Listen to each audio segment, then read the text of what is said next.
This is the Kindness Matters podcast, a space for stories that inspire, challenge, and bring us a little closer together. If you've been looking for a reminder of the good in people, you're in the right place, because kindness matters, and so do you. It's kindness we are. Hey, hello, and welcome everybody, and you are listening to the Kindness Matters podcast, and I am your host, Mike Rathbun.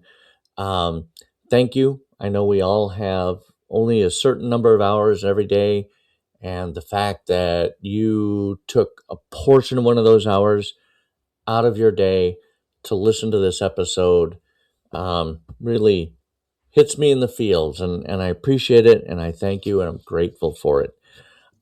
We've got an amazing show for you today. Today on the Kindness Matters podcast, I'm joined by Amber Miller, the founder of Angel's House of Healing. It's a transformative, sober living community helping women rebuild their lives with compassion, accountability, and purpose. After overcoming her own struggles with addiction, Amber turned her pain into a mission, creating a safe, empowering space where women can heal, grow, and rediscover their strength. Her story is one of resilience, redemption, and the life-changing power of community. Welcome to the show, Amber. Thank you for that introduction, Mike. I'm going to listen to that every morning when I wake up just to hype myself. It'll be like a, what do they call that? I don't remember what they call it. Like your motivational speech before the day. Yeah, my affirmations, my things to That's get me the going word I for was the looking day. for. Yes. I'll just send you that part, and then you can just listen to put that on repeat on your iPod. Oh, do we still do iPods? No, we don't. Okay. Oh my gosh. Talk to me, because this is such an amazing thing you built here, and it's so incredible. Tell me about your why. Everybody has a why, right? What is your why behind, what is the heart behind Angel's House of Healing? Yeah, absolutely. Growing up, my mother was the epitome of showing me unconditional love. And as we got older, the traumas that she was never able to heal from started surfacing. And she dealt with her traumas in the only way that she knew how, which was through alcohol. And when I was 22 years old and she was 44 years old, she passed away from alcoholism. But it really wasn't the alcohol, it was the unhealed trauma. And I remember walking away from the coroner's office thinking, somebody needs to change the laws, somebody needs to provide more resources, but not knowing at 22 that that person was me. And so I dealt with my grief in the only way that I knew how, which was through alcohol. And so for 11 years, I got my life education on my own addiction. And it was about 6 years ago that I came to a Y in the road, and I could either give my kids the same life that I had growing up, and I knew exactly what that looked like, or I could choose to face myself, face my fears, and step into the unknown. And so I obviously stepped into the unknown, and my life has been a domino effect of positive, good things. And I realized that if I can do this, other people can do this. And I didn't want people's stories to just be stuck in what they thought their lives were, that identity, that permanent thing. And so I've decided to start sharing that with people. Is it common, do you think, because I don't think your story, your personal story, is unique, unfortunately, right? Is that true? Yeah, I mean, do absolutely. we carry those traumas and just relive? Yeah, absolutely. I mean, first off, that's the whole generational cycle, right? Is my grandma was Yeah. an alcoholic, my mom was an alcoholic, I was an Wow. alcoholic. And I wanted the buck to stop with me. I didn't want my children to have to experience that. And so I knew I needed to take ownership for my own life. And in creating Angel's House of Healing, I have these women all come in with these stories that are the exact same of my mom's. When these women walk in, I see my mother. And so that pain, that's how we're all connected. I don't believe that anybody is walking this earth without a story. And so if we're able to have a little bit more compassion and empathy, that we've all got these layers to us that don't actually Yeah. belong to us, that's where we can connect. Yeah. Yeah. Um, so when you what did your healing look like for you? Yeah, absolutely. So that healing, I remember I got sober and I realized that I didn't know who I was as a person. I didn't know who I would be without alcohol. And so, for the first time in my life, I had to start facing all of the things, all of the reasons why I drank in the first place. And so, Oof. I had waves of shame and guilt come over me for how I had been living my life and what I'd been doing to the people around me. And so, I had to meet all of that in the self hate with love. And I had to figure out what were my values as a person? What were the things that lit me up? And then I had to start living my life in integrity with those things, with being honest with other people and myself. And so it was Yeah. in doing that work that I started filling those holes inside of me. And I started experiencing peace and love and a connection with myself for the first time and creating a Yeah. life that actually feels whole. Yeah.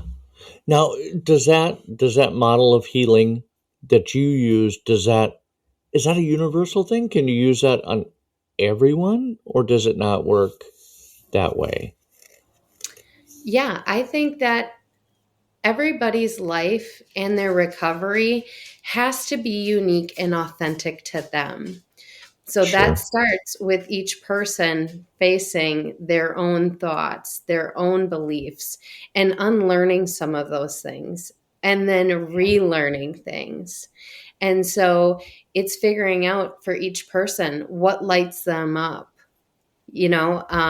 and Yeah. in doing those things. And we have to try lots of different things in order to figure out what those things are. Um, and that's how, again, like, we're different, but we're all the same. Yeah, yeah. I really like that. What lights them up? I love that. So how do you go about? Okay, well, let's talk about the women who come to Angel's house. Um, Broad spectrum of individuals, old, young, somewhere in between. Yeah. What do they look like? What's our demographic look like? Yeah, absolutely. So I am looking for a particular kind of woman that is being called into Angel's House of Healing. Typically, she's going to be between the ages of 18 and 55. And Oh, she's going to be ready to do the hard inner work and actually face herself. I tell the yeah, women, that I talk to before coming in, that this is not just a shelter, that this is a place to actually face themselves, do the work, and transform their lives. So that way they can actually become the woman that they see in their vision, that they know who they are in their heart. And, a lot of times these women are coming in from incarceration or treatment or unsafe living places. And so a lot yeah, of the stories look familiar. But again, it's I see through all of those layers, and I see a woman's value and her worth. And my job is to empower her, for her to find that so she can become who she's supposed to be. Yeah. I can imagine, and you kind of touched on it right there for a second about all the different places that the women that come to Angels come from, whether it's incarceration or unsafe living. How do you go about creating safety and trust for women who arrive guarded or exhausted? Um, what kind of do you do practices or rituals Yeah. that help build that? So, first off, most of the women coming into the house are going to be nervous and they're going to be scared because change is hard. They are now Yes, choosing to face themselves, and the majority of people, they we don't like change, right? Our ego wants us to stay the it's same. hard. Yeah, Yeah, and so it kind of, for me, it goes back to the saying of when you're on an airplane, you put on your oxygen mask first before you help somebody else. And yes, so how I create an environment of safety and trust is I have to make myself a priority first. I have to walk the walk and live in integrity with what I preach. And so I do that with my own rituals that I know help me stay grounded. And so when I right. regulate myself first and I show up in a good energy versus being overwhelmed and stressed and deregulated, the women can feel that. And so that kind of sets, the culture of the house, the tone of the house. And there are clear standards in the house, and there's this idea of shared growth, that the women that come to Angel's House of Healing are all there to make their lives better. And so it's that community, who you surround yourself with, you become, right? And Right. that's the whole premise of Angel's House, is to give them a safe and supportive place where they can start doing this work. That's awesome. And we should probably I think I may have gotten ahead of myself here. Talk to me about Angel's House because it is an actual house and you really kind of you didn't build the house, but you got it to where you needed it to be, right? Talk to me about that process because that's a great story in and of itself. Yeah, absolutely. So, I had stuck in a couple of offers on some houses. They fell through, but I kept trusting the process. And then it was the end of March last year. I told my realtor that I was putting an offer in on something by the end of the month, and an email came in, and this house was off market. I don't even think the guy that sent it to me knew my name or what I was really up to.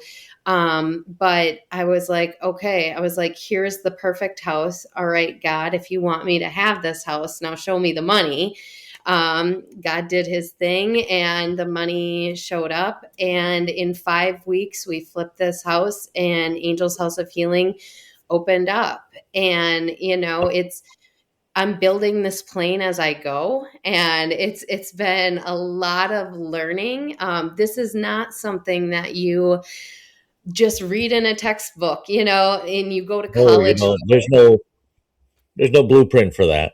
Yeah, which is why I love addicts, and I use this term loosely because I think it's a label. I love them being Right. entrepreneurs because we're creative and we're resourceful and we know how to hustle. And so, Yeah. that's what we're going to do. And so there is no playbook for this type of thing. But I can meet these women where they're at, and we're all growing and learning together. Yeah. Yeah. So does kindness play any type of role in your day-to-day work there when you're working with the women? Yeah, absolutely. I think that that's where it all starts. because I remember that when I got sober and I found a new community that for the first time in my life didn't judge me for who I was and showed So, me kindness, and there were people with goals. I was just absolutely blown away that there were people like this in the world. And so I knew that that's the environment that I wanted to create. And so it's seeing somebody else's potential before they can see it. um, yeah, and and it also means things like being able to have hard conversations, right, and being not yeah, enabling and holding people accountable and having boundaries. And so it's holding somebody's hand through, saying, I care too much about you to let you stay stuck. right, right. So the women that come to you, are they do they come from other treatment programs?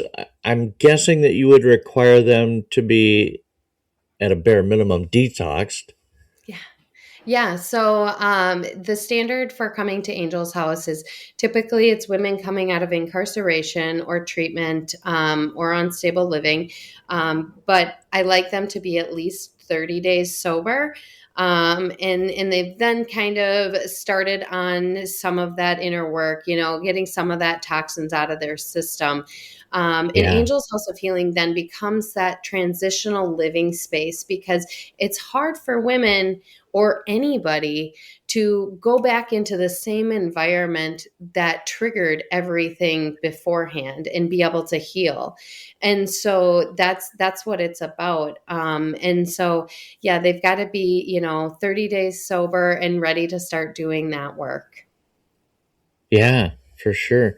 Um, and how long is there a set time for the program, or is it when they're ready to go back out? Yeah, again, because everybody is on their own journey, this has to be authentic to them. And so everybody is a case by case basis. And I always tell the ladies, I want them to leave the house with two things: knowing their worth, who they are, and having a financial education. Because I think with those two things, a woman can do anything.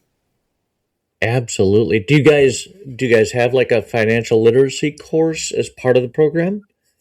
Yeah, so we've got a couple of things going on, but that is the latest thing that we're implementing. And so we do a lot with community partners, and we're bringing somebody in now to start doing that, and holding the women accountable, but also Yeah, using AI, you know, creating a interesting. budget. Yeah. And so, how can we use AI to help these women create budgets and from where they're at, right? Like most of us have never learned about money. We've learned the things not to do. And so, Yeah, yeah, you know, just through like trial and error. the drug and the alcohol thing, that's a cycle. Money is also a cycle. And Yeah, so we can unlearn and relearn anything. yeah, absolutely. And you're so right. I don't know why. I'm trying to think back to the covered wagon days when I was in school, and I don't think I learned how to use a checkbook. Okay, because back then, yeah, obviously we didn't have debit cards or anything like that. We had checkbooks, and I remember learning how to, you know, do a check register and to balance your account and that kind of stuff. But I don't know if it was my parents that taught me that or if I learned that in school. Probably my parents. But yeah, so many of us, and I see, even when my kids struggle, it's like, well, you messed that up big time, pal. You Oh, didn't teach them that. Um, so, what kind of shifts do you see in the women as they come out of the program? Because I yeah, know you had a couple absolutely. of great stories. Yeah. So, the transformation is the ultimate reason why I am doing this. when a Yeah. woman can raise her standards and have boundaries and know that she is worthy and deserving of a life that's bigger than what she's been living, right? Yeah. And Right. so to see them find jobs and stable housing for the first time and not be dependent on other people and realize that she is so powerful that she can create the life of her dreams. And you know, the thing about addicts is we like risk. We like to live on the edge. And so how do we take that energy that we used to put in just surviving and use that energy for good? And Yeah. and and you know, the ultimate thing is like these women become the lighthouse for other people. That's the thing. That's the stuff right there. Because, I mean, how do you can you give me some examples of ways that these women's healing impacts their families or friendships or even the broader community? I mean, because I would think coming back out into the world basically as a whole different person, right, than they were when they went in to you, that must have some impact far beyond Angel's house. Yeah, absolutely. So when a woman heals herself, she's breaking that cycle right there. Her children then get a more patient and loving and just a mother who is present, right? There for their Yeah, lives. And and those kids then grow up, you know, with more self-esteem, more worth, all of these things that they don't have to repeat. And relationships, whether it be with friends or partners, anybody in general, become healthier. When you do the healing work on yourself and you know your worth, your standards automatically raise. But you can see, you all of a sudden view life through a different perspective, a different lens, and so you can see yeah, other people as a mirror of who you used to be, and you have compassion and empathy for those people because they haven't been able to make it out of that yet, instead of yes, instead of you judging them. And so, you know, when a woman heals and her children heal and her family heals, it's this ripple effect, and it's the community then gets somebody who's giving back. And every woman that comes into Angel's House of Healing, she wants to help somebody else. It's in a woman's nature to nurture. And yes, so we did not walk through all of that pain and fire for nothing. And so I truly believe with all of my heart that these women that are entering the house and doing the work on themselves, they're going to be the ones, the next leaders in this shift in humanity. yeah, You know, and they get to then hold space for other people, showing them that change is possible. absolutely. Um, and this must be kind of a double edged sword for yourself because you carry a lot of the emotional weight that comes into that house, don't you? I I did in the beginning. This has been Okay, a learning experience. So it's hard to not take some of it on, right? right, These women come in with all of their layers and their stories.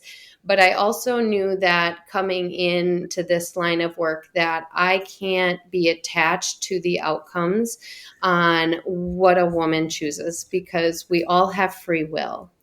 And so this is what I make sure again that I'm taking care of me first, in being that example to women of what's possible, and then letting them make their own choices.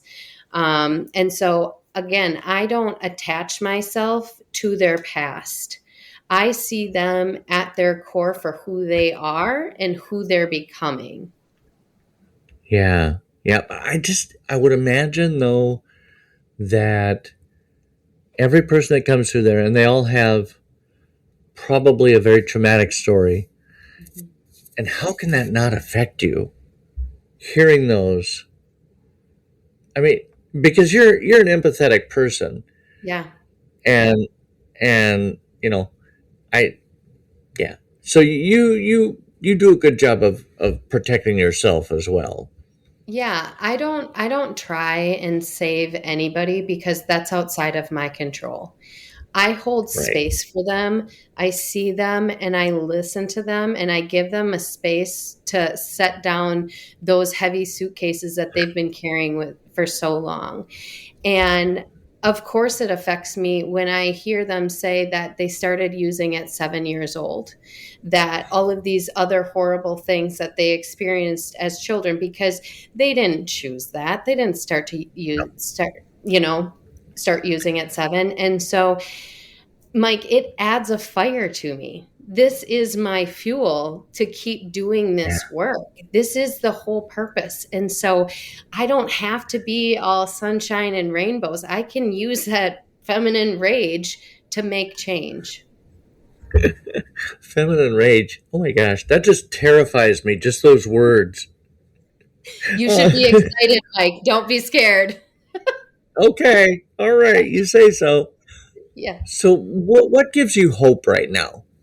Looking back, because you're coming up on about a year Hmm. in the house. Looking ahead, what gives you hope? What gives me hope is seeing the small wins and these big wins that these women have day in and day out. It's choosing peace. It's going to job interviews that they're afraid it to do. It's self-respect. It's seeing them say that they can do this, that they have resilience. And so it's those moments of identity shifts. And so it's taken we've been open for 10 months now, and the house is what my vision was.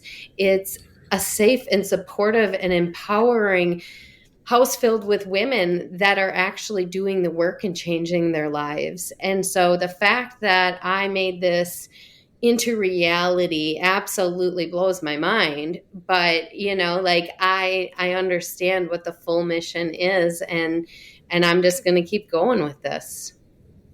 Nice. Perfect. Okay. Last question for you. Yeah. Um, one truth or encouragement that you would like listeners to today's show to carry with them into the Yeah. week. Yeah. What do you Any got? anything that has happened to you in the past is not an indication of where you're going and who you can become. I always like to say that life is a choose your own adventure. What page are you going to turn to next? Yeah. Wow. That's pretty cool. Yeah. Pretty cool. Okay, so coming up here in you've got your 1 year celebration. Yeah.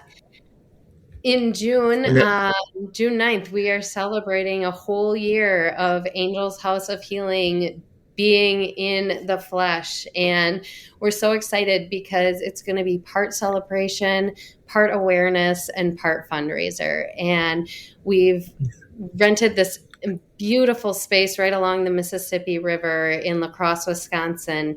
And the theme of it is going to be raising spirits. And it's going to be a non alcoholic event.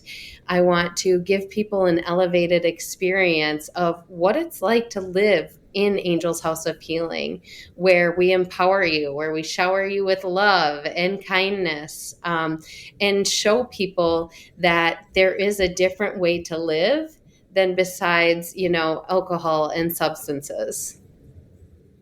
perfect. I love that. So I don't remember. I don't know exactly when this is going to be coming out, but hopefully, if somebody's listening and would like to, you are a nonprofit, right?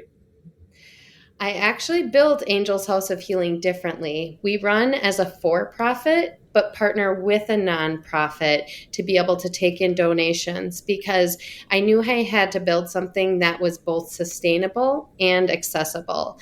And so, if there's somebody that wants to donate, we do have a tax deductible link on our website, angelshouseofhealing.com.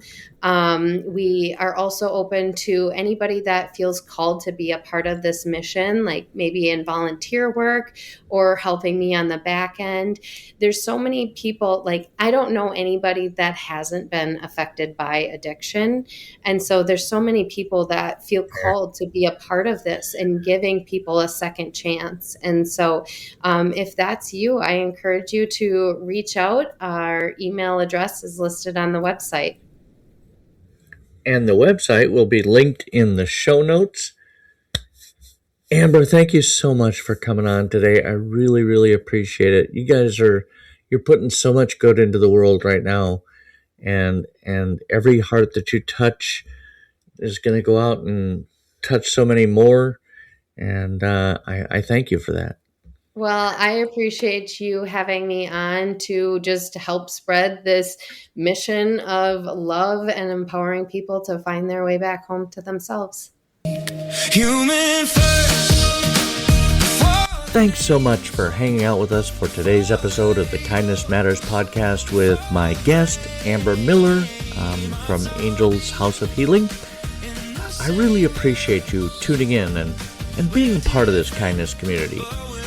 And if you liked what you heard, leaving a quick review or a comment really helps others to find this show, and it means a lot to me personally.